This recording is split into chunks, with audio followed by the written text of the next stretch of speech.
Okay, I want to talk about some kind of seemingly wonky stuff, but this is really important. This is the core stuff of government. And what I'm talking about is the D.C. Circuit Court and the filibuster. Now, let me explain how this works. You have the Supreme Court. Everybody knows the Supreme Court. You know, it's basically our constitutional monarchy. Below the Supreme Court, there are a group of what are called federal appeals courts or federal district courts that can feed a case to the Supreme Court or not. Sometimes they're not appealed to the Supreme Court. And most of them are numbered, but there is one that is not. It's the District of Columbia Court. And the Federal Circuit Court for the District of Columbia is the most important of all of these courts. And here's why. When you sue and the lawsuit gets all the way up to just below the Supreme Court, it's getting to one of these circuit courts. It's getting to one of these district courts and these appeals courts. And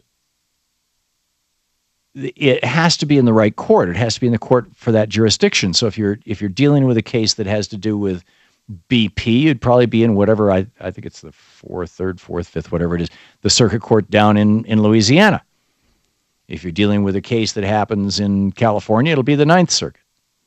Something that has to do with California law or the constitutionality of whatever it may be. But if your lawsuit has to do with federal laws are made in Washington, D.C., and they are enforced out of Washington, D.C., out of the executive branch, the president's office, through agencies that are part of the executive branch, the EPA, the Department of Labor, the Food and Drug Administration, the USDA. All of these agencies are creations of the federal government. And when the banking, much of the banking oversight, when these agencies are challenged, when some guy or company that owns a coal-fired power plant comes along and says, you don't have the right, EPA, to regulate how much mercury or poison I'm dumping into the air out of my smokestack. That goes to the D.C. Circuit Court because it's about a federal regulation. So federal regulations pretty much aren't litigated anywhere else in the United States except in this one court, the D.C. Circuit Court. And up until about 3 or 4 months ago, for a long time, the Republicans held a majority on that court. It's 4-3. Now there's 12 seats on that court, I believe. 11 seats. 11. Thank you, Shana.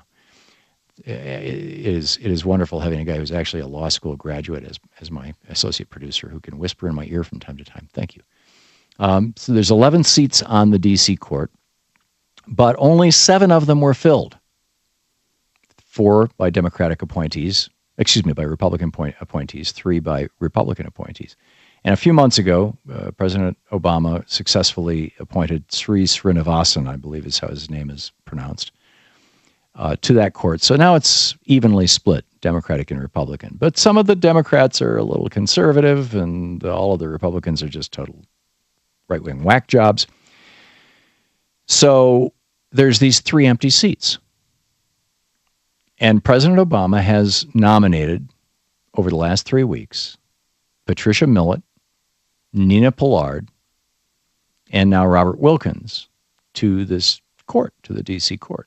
Robert Wilkins, there was just a vote on this yesterday or the day before. He got 53 votes, which means he should have been on the court. It takes more than 50%. There's 100 senators. 50 senators plus the vice president, or 51 senators, should get you on the court. And he got 53 votes. But the Republicans filibustered it. And to overcome a filibuster, you have to have 60 votes.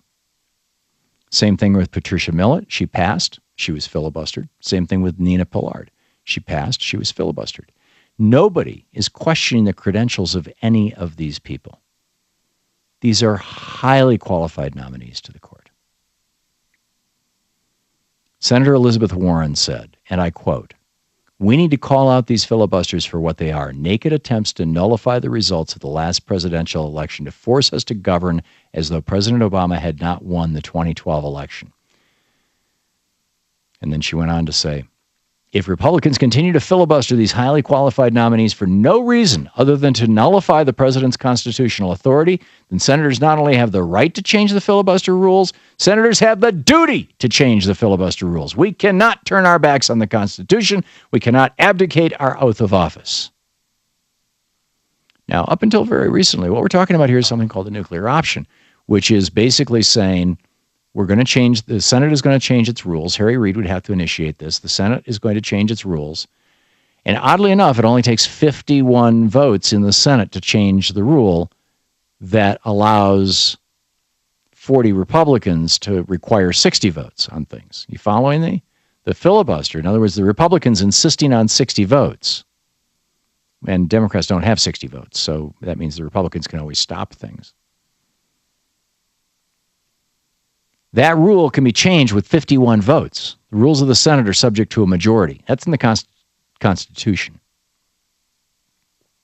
So Harry Reid can basically say, okay, I want to have a vote on whether or not we're going to do away with the ability of anybody to filibuster at least judicial nominees. Now, this isn't a full nuclear option. This is just for judicial nominees.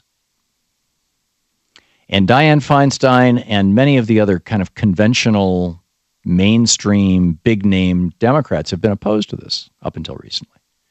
Dianne Feinstein just came out in favor of it, or at least saying she'd seriously consider it. Elizabeth Warren is obviously in favor of it. In fact, so far, the only guy that we know who's really outspokenly opposed to this is Carl Levin, the Democrat from Michigan. I think this is vital. The president needs to put his appointees on this court because this court makes the decisions about what, about the EPA, about the Department of Labor, about your right to organize, about your right to have clean air, clean water, about, just all kinds of things. This court makes those decisions. And the president should not only should have the right, the Constitution gives him the right, with a majority of the Senate consenting, that's 51 senators, to have his nominees on that court. And the Republicans are saying no, not because these are bad people, but simply because it's President Obama putting them forward. This is wrong. This is the Thom Hartmann Program. So I am calling, I don't have a senator, but I'm making some phone calls suggesting that it's time to pull the nuclear option, at least with regard to judicial nominees. You may want to think about the same.